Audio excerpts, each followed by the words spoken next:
अल्हम्दुलिल्लाहि रब्बिल आलमीन वस्सलातु वस्सलामु अला सय्यिदिल अंबिया वल मुरसलीन अम्मा बाद फ़अऊज़ु बिल्लाहि मिनश शैतानिर रजीम बिस्मिल्लाहिर रहमानिर रहीम। बै फ़ासिद की हमारी बात चल रही थी और उसमें बै फ़ासिद ही की एक सूरत ये भी है कि अगर किसी ने बै मुअज्जल की है, यानी समन उसका बाद में दिया जाएगा, तो वो उस मबी को नक़द कीमत पर जो पहला सौदा हुआ है उससे कम कीमत पर नहीं ख़रीद सकता। मिसाल के तौर पर मैंने ये मोबाइल वासिक भाई को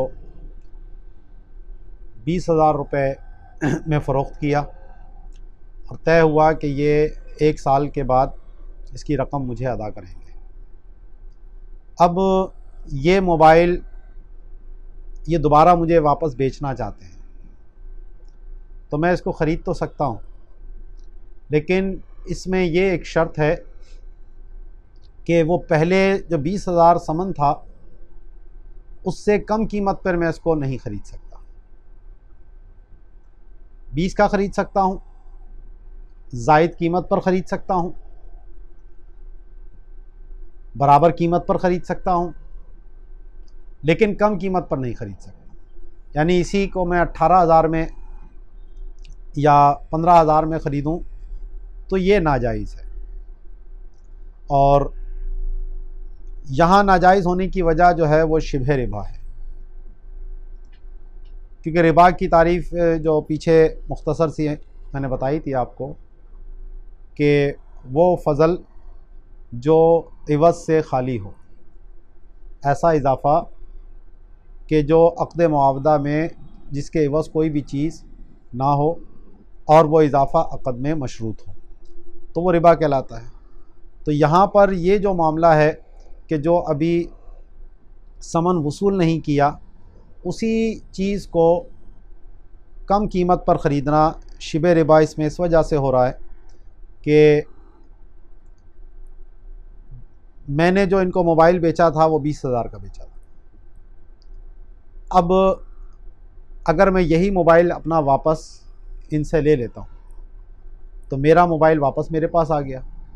अब मैंने इनसे 20,000 लेने थे और वापसी मैंने इनको 18,000 देने, मिसाल के तौर पर। तो ये जो 2,000 का इजाफ़ा मेरे पास आया, इसके एवज़ कुछ भी नहीं है। तो इस वजह से ये शिबे रिबा बन जाएगा। हाँ, अगर ज़्यादा कीमत पर मैं ख़रीदूँ तो वो 2,000 रुपये, मिसाल 22,000 का ख़रीदता हूँ, तो ये 2,000 रुपये वासिक भाई के लिए जायज़ होंगे। वजह इसकी यह है कि पहले भी बताया था मैंने आपको कि ऐसी चीज़ का नफ़ा लेना जो इंसान के ज़िमान में ना हो वो नाजायज़ है। अब जो मोबाइल है, जब मैंने कब्ज़ा ये वासिक भाई को दे दिया तो ये मोबाइल इनके ज़िमान में चला गया कि अगर ये टूटेगा, हलाक होगा तो उनका हलाक होगा। लेकिन जो अभी समन है वो मेरे कब्ज़े में तो आया नहीं, वो तो मेरे ज़िमान में नहीं है। तो अब अगर इजाफ़ी कुछ होता है तो ये वासिक भाई के लिए जायज़, क्योंकि ये मोबाइल इनके ज़िमान में आया हुआ था, ये उसका इवज़ है। लेकिन मैं अगर इससे कुछ नफ़ा कमाऊँगा तो समन तो मेरे कब्ज़े में अभी आया नहीं। तो इस वजह से अभी मैं जो अब नफ़ा लूँगा ये ऐसी चीज़ का नफ़ा होगा कि जिसका ज़िमान मेरे पास मौजूद नहीं था। ठीक है, ये बात इस सूरत में है कि जब मैंने 20,000 उनसे वसूल ना किए।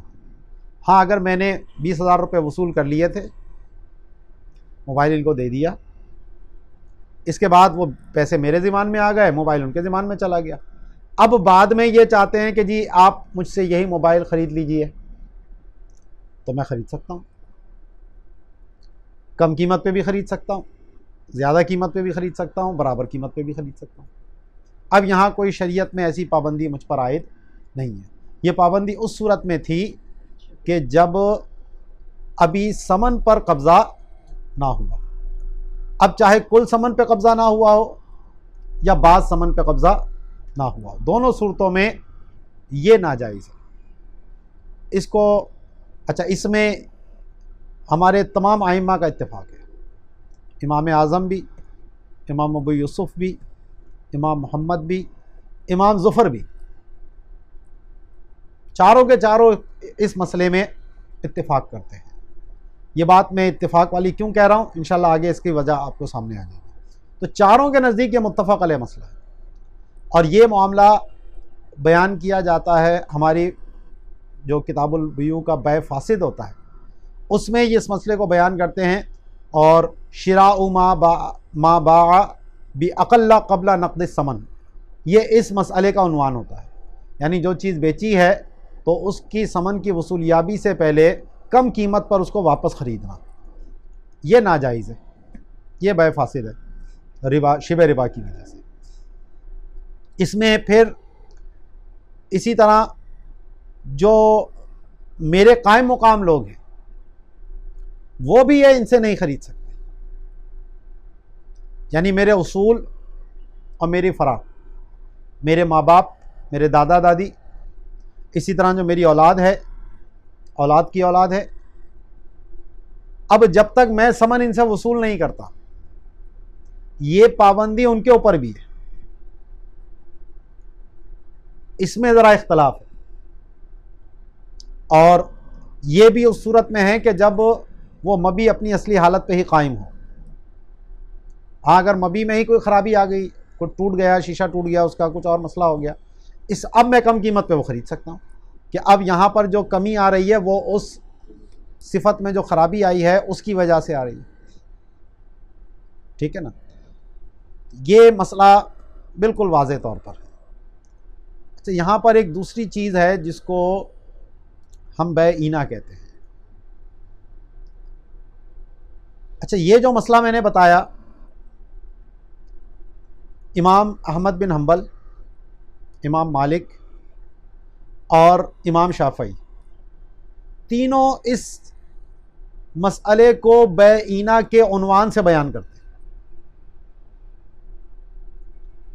इमाम अहमद बिन हम्बल और इमाम मालिक के नज़दीक बै-ईना जायज़ नहीं है। इमाम शाफ़ई रहिमहुल्लाह ताला के नज़दीक बै-ईना जायज़ है। तो वो जब बै-ईना की बात करते हैं तो वो तारीफ़ यही वाली करते हैं। हमारे फ़ुक़हा अहनाफ इसको बै-ईना नहीं कहते, इसको शिराउ मा बा बी अक़ल्ला क़ब्ला नक़द समन के उन्वान से ताबीर करते हैं। तो उनके नज़दीक जो बै-ईना है उसकी तारीफ़ वो है जो हमारे नज़दीक ये है, और हमारे अहनाफ के नज़दीक बै-ईना एक और बै है, वह भी इंशाअल्लाह आगे बताता हूँ। तो बहुत से लोगों को ये गलतफहमी होती है, और मैंने ये देखा कि जो मज़ाहिब अरबा ख़ास तौर पर बयान कर रहे होते हैं, जब वो मज़ाहिब अरबा बयान करते हैं तो जी इमाम मालिक बै-ईना का हुक्म ये लगाते हैं, इमाम अहमद बिन हम्बल बै-ईना का हुक्म ये लगाते हैं, इमाम शाफ़ी बै-ईना का हुक्म ये लगाते हैं, और अहनाफ तो जब वो देखते हैं कि ये, तो फिर उसके ऊपर भी ये कहते हैं अहनाफ के नज़दीक भी बै-ईना नाजायज़ है, हालांकि अहनाफ इसको बै-ईना कहते ही नहीं। ये बिल्कुल वाज़ेह मसला है, और जो भी फ़िक़्ह हनफ़ी को थोड़ा बहुत भी जानता है वो इस बात को बिल्कुल तस्लीम करेगा। बै-ईना क्या हमारे अहनाफ के नज़दीक है, वो इमाम अबू यूसुफ के नज़दीक जायज़ है, इमाम मोहम्मद इसको मकरूह जानते हैं, इमाम आज़म का उसमें कौल मनक़ूल नहीं है। जो पीछे मैंने मसला बताया इसलिए कहा चारों का मुत्तफ़क़ अलैह, वो तो चारों की नुसूस मौजूद हैं उस पर कि ये उनके नज़दीक नाजायज़ है। लेकिन जो बै-ईना अब मैं बता रहा हूँ ये अहनाफ के माबैन ही मुख्तलफ ही है, और राजे कौल जो है वह इमाम अबू यूसुफ का है। इमाम मोहम्मद इसको मकरूह जानते हैं, क्यों जानते हैं वो भी वजह बताता हूँ मैं। पहले यह है क्या बै-ईना इसको समझते हैं। अब बासिक भाई मेरे पास आए, उस्ताद जी मुझे 20,000 रुपये की ज़रूरत है, आप मुझे कर्ज़ा दे दें। मैंने कहा भाई 20,000 देने में मुझे क्या फ़ायदा, मैं तो नहीं दे रहा 20,000। हाँ, एक सूरत है कि ये मेरा मोबाइल है, मार्केट में 20,000 रुपये का बिक जाएगा, आप मुझसे 6 माह के उधार पर 25,000 रुपये का ख़रीद लो। और अब ये आप 20,000 का बेच देना, आपको 20,000 रुपये कैश मिल जाएगा और 6 माह के बाद आप मुझे 25,000 रुपये वापस कर देना। ये कहते हैं ठीक है जी। मैंने अपना मोबाइल इनके हवाले किया, 25,000 रुपये में इनसे सौदा किया, बै की मैंने,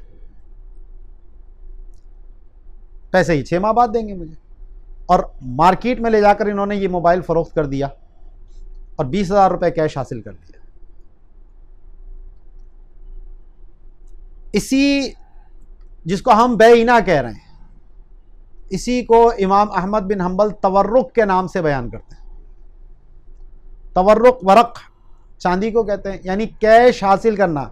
अब इस सौदे का जो मकसूद था, इनको मोबाइल की ज़रूरत नहीं थी, इनको चाहिए थे पैसे, और ये जो इन्होंने मुझसे मोबाइल का जो सौदा किया, इसका मकसूद ही पैसा हासिल करना था।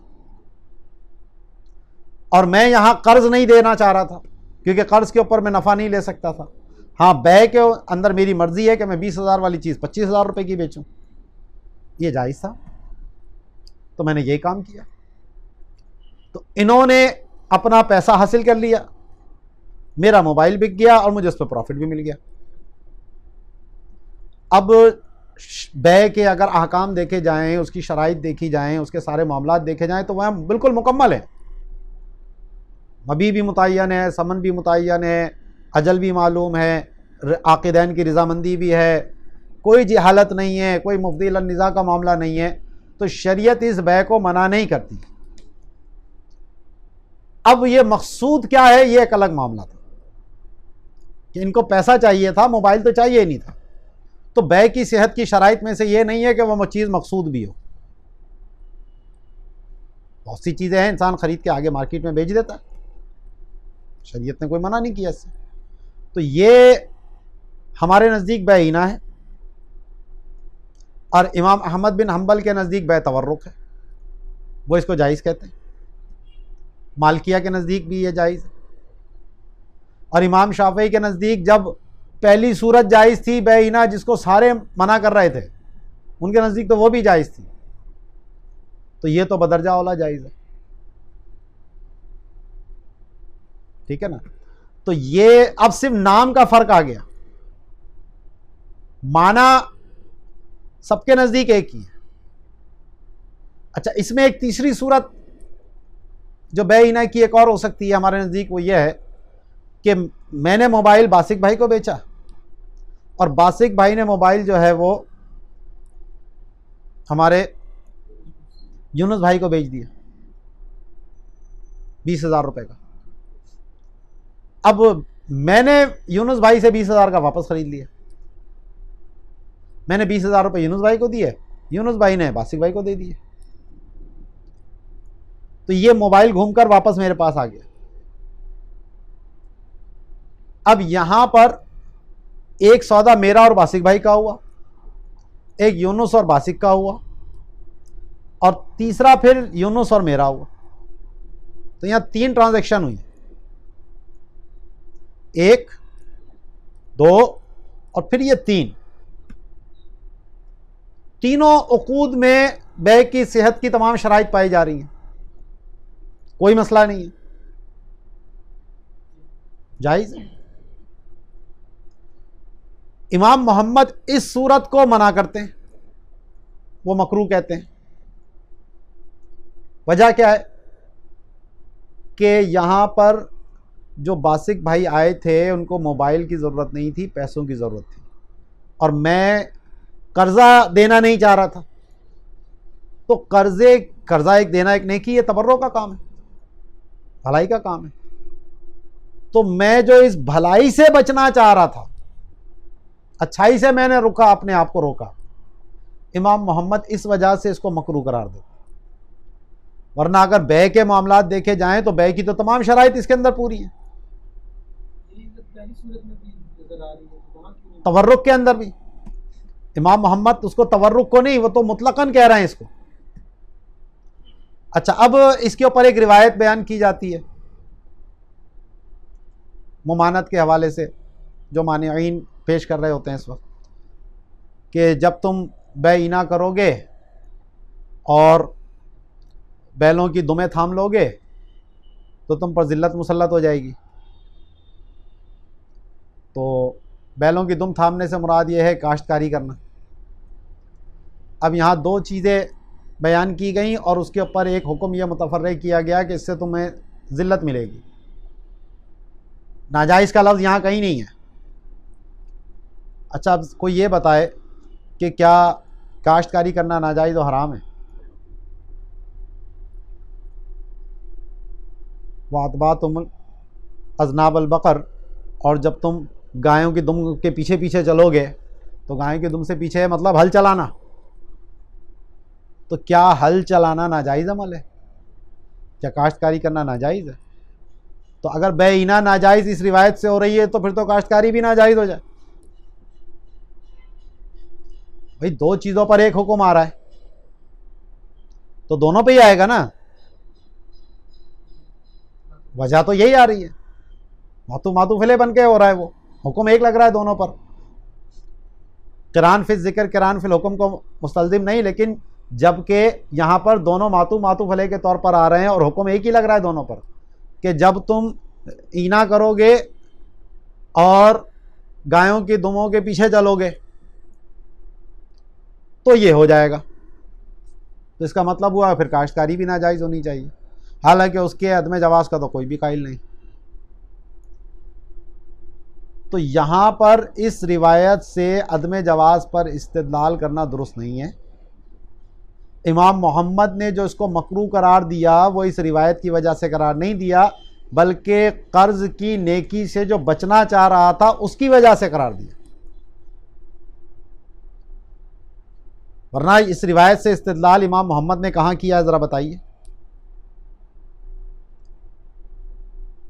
हाँ, जो इमाम शाफ़ई के पीछे जो बात हुई थी तो वहाँ इब्न क़ुदामा वग़ैरह ने ये रिवायत ज़िक्र की है, हम्बली मसलक हैं वो।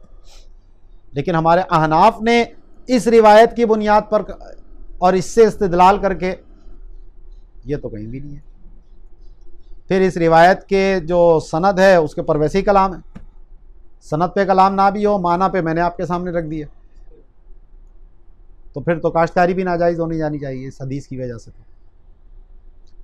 तो अब ईना का माना, फिर बाज़ ने ये कहा कि जी ये जो तीसरी सूरत घूम के आ रही है, ये जो मैंने बासिक भाई को भेजा, बासिक भाई ने यूनुस भाई को बेचा, यूनुस से मैंने ख़रीदा।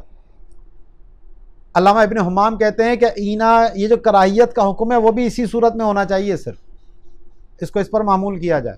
वरना अगर मार्केट में बेचकर उन्होंने हासिल किए पैसे तो इसमें तो कोई कराहियत भी नहीं होनी चाहिए कि ईना ऐन से है और ऐन वापस आ गया मेरे पास, तो इस वजह से यहाँ पर कराहियत का हुक्म आएगा।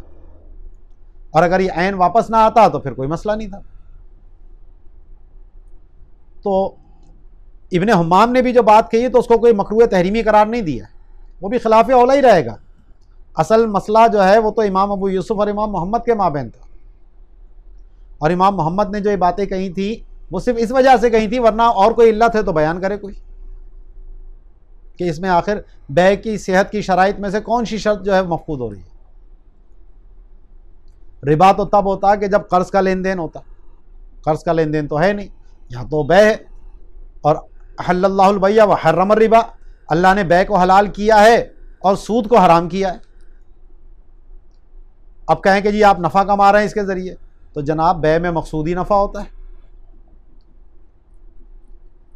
वो कह रहे हैं जी हीले के तौर पर आपने इस्तेमाल किया, तो जनाब हीले की तारीफ़ मैं आपको पहले ही बता चुका हूँ कि अगर मकसूद जायज़ है और उसके हुसूल का ज़रिया नाजायज़ भी हो सकता है, जायज़ भी हो सकता है, तो नाजायज़ को छोड़कर जायज़ तरीका इख्तियार करना बिल्कुल शरीयत में जायज़ है।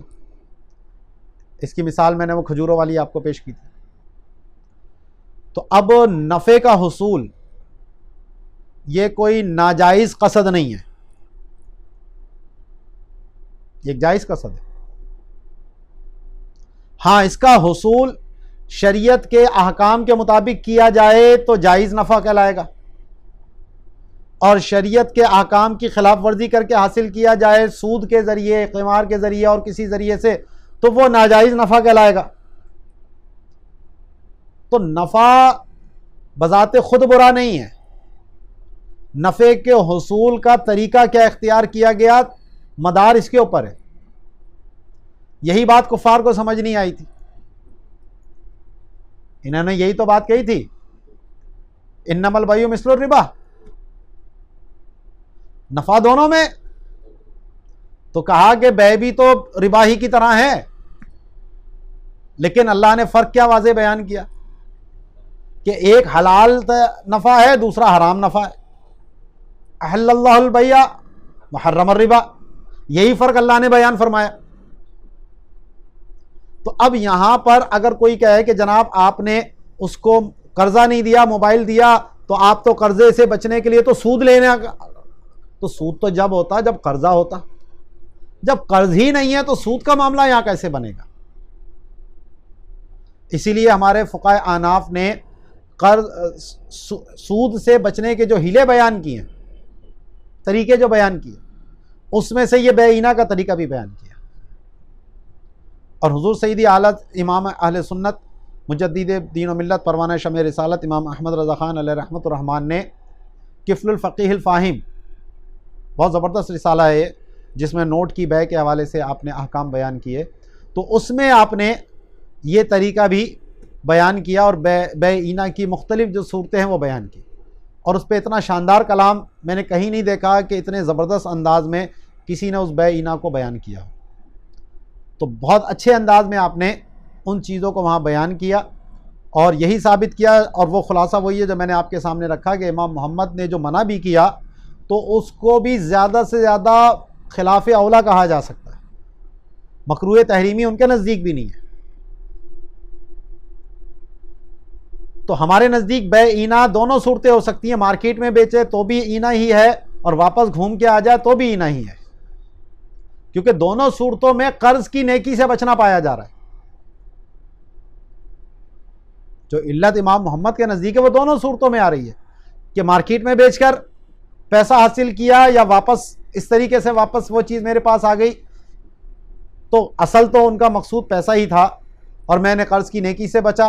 तो इमाम मोहम्मद कहते हैं ये मुनासिब बात नहीं है। आप अगर एक मुसलमान भाई की मदद कर सकते थे तो आपको चाहिए था कि उसकी मदद करें, इसलिए इमाम मोहम्मद इसको मकरूह करार देते थे और इमाम अबू यूसुफ इसको जायज़ करार देते थे, बल्कि फरमाते कि क्योंकि ये नाजायज़ से बचा कि 20,000 देकर 25,000 कर्ज भी लिया, कर्ज पे 5,000 का नफ़ा लिया जा सकता था लेकिन वो सूद हो जाता, तो उस हराम से बचकर हलाल की तरफ हम आए। तो इमाम अबू यूसुफ फरमाते हैं कि इस पे अजर भी मिलेगा, यानी सिर्फ जायज़ नहीं, अजर मिलना कम अज़ कम मुस्तहब पे आता है। तो ये जो कसद हुआ कि सूद से बचकर हम हलाल की तरफ गए, तो इमाम अबू यूसुफ के नज़दीक यहाँ पर मुस्तहब का हुक्म लग रहा है इस कसद की वजह से। तो बहरहाल, तो अब आजकल जो इस्लामिक बैंकिंग है इसमें ये बेईना को मना करते हैं, तवर्रुक को जायज़ करार देते हैं। और हमारे जो फैसल बैंक ने क्रेडिट कार्ड निकाला है नूर कार्ड के नाम से, तो उसकी जो बुनियाद रखी है वो भी तवर्रुक की बुनियाद पर है। वहाँ पर भी एक चीज़ लेकर उसके नाम से ख़रीदी जाती है, फिर वो बेचकर वो पैसे जो है उसके अकाउंट में रख दिए जाते हैं और फिर वो उसको जितना इस्तेमाल करेगा उसी हिसाब से मामला आगे चलता है। तो इस कार्ड की बुनियाद भी उन्होंने तवर्रुक के ऊपर ही रखी है। अच्छा, अगर ईना से मुराद आपकी वो है कि डायरेक्ट मैं बेचकर वापस ख़रीद लूँ, तो ये तो हमारे नज़दीक भी नाजायज़ और हराम है।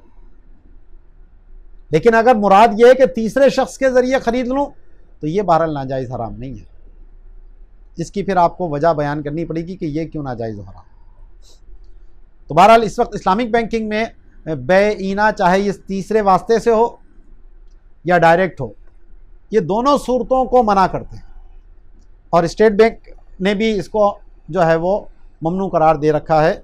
हाँ, जो मार्केट में बेच दिया जाए जिसको तवर्रुक कह रहे हैं वो उसकी जवाज़ की बात करते हैं। अल्लामा ग़ुलाम रसूल सईदी रहमहुल्लाह ताला, तो उन्होंने शरह सही मुस्लिम में इस मसले को बयान किया, तो उनसे भी यही मुगालता हुआ क्योंकि मैंने कहा ना कि जहाँ जो मज़ाहिब अरबा बयान करेगा ना, उससे लाजमी मैंने देखा कि ये ख़ता उससे होगी। क्योंकि जब माना मफहूम एक लेकिन नाम उसके अलग अलग आ रहे हैं और आप एक ही नाम से उस मसले को बयान कर रहे हैं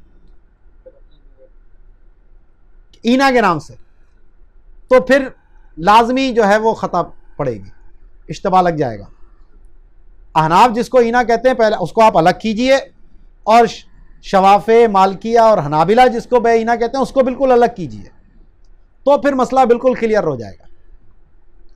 लेकिन जब आप एक साथ मिलाकर बयान करने लगेंगे ना, तो फिर इस तरह का तसामो वहाँ पर भी दरपेश होगा। और ये फिर अक्सर जगहों पर आपको इसी तरह की इबारतें मुख्तलिफ मिलेंगी।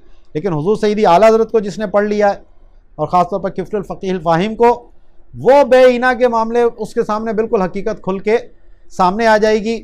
और इसके जवाज़ के जो अक़वाल हैं, काज़ी ख़ान ने फतावा काज़ी ख़ान के अंदर बयान किया, और काज़ी ख़ान वो शख्सियत हैं जो फ़क़ीहुन नफ्स हैं, और ज़ाहिर है कि ये उलमा सूद के मामलात को समझते थे बहुत अच्छी तरीके से, और सूद से बहुत भागने वाले हैं। तो मुआशरे में अगर कोई गलत चीज़ है उसके मुतबादिल मौजूद है, तो फिर ये उलमा उसको मुहैया भी करते थे ताकि लोग नाजायज़ से बचकर इस जायज़ की तरफ आ सकें। तो ये आज का हमारा जो लेक्चर था कि जिसमें बेईना क्या है और शिराउ मा बा बी अक़ल्ला क़ब्ला नक़द समन क्या है, इन दोनों में क्या फ़र्क है, तो ये मैंने आज आपके सामने रखा है। और क्योंकि इसमें इल्तिबास बहुत ज़्यादा होता था तो इसलिए मैंने इसी के ऊपर आज फ़ोकस किया है। उम्मीद है कि अगर आप इस बात को तवज्जो से सुनेंगे और फिर अगर किताब को देखेंगे तो मेरी बात आपको वाज़ेह तौर पर समझ आएगी। और हमारा जो बेईना का मसला फ़िक़्ह हनफ़ी में बयान होता है तो आम तौर पर वो किताबुल बुयू में होता भी नहीं है, वो बाबुल किफ़ाला के तहत आता है। ये तो अल्लामा हस्कफ़ी ने इसको बयान किया कि किताबुल बुयू में आखिर में जाकर, और बतौर तज़नीब यानी दुम छल्ला जिसको कह लीजिए आप, तफरी जिसको कहते हैं फ़रा, वहाँ बयान किया। और ये इस तौर पे किया कि ये तंबीह है गोया कि ये मसला यहाँ पर होना चाहिए था। आप देखेंगे बहरुर राइक़ के अंदर, आप देखेंगे फ़तहुल क़दीर के अंदर, या इसी तरह की जो और शुरूहात हैं हमारी मोतबर, तो उन सब के अंदर ये मसला आपको बाबुल किफ़ाला के अंदर मिलेगा। किताबुल बुयू में आपको ये बेईना का मसला दिखेगा ही नहीं। यहाँ क्या दिखेगा बे फासिद में, वो ये दिखेगा जो मैं आपको बता रहा हूँ। तो इससे भी बाज़ लोगों को इश्तिबा लगता है कि ये गोया यही बेईना आ रही है, तो ये बेईना नहीं है। तो इसको बाबुल किफ़ाला में जाकर देखिए। और 2-3 जगहों पर जब कोई भी बहस होती है तो सबको मिलाकर जब आप पढ़ते हैं तो फिर मुकम्मल तस्वीर बनती है। अगर एक जगह से देखा दूसरी जगह से आपने नहीं देखा तो बाज़ औक़ात कुछ अहम बात जो है वो आगे बयान हो रही होती है, तो उसकी वजह से भी शुबहात जो हैं वो लाहिक हो जाते हैं।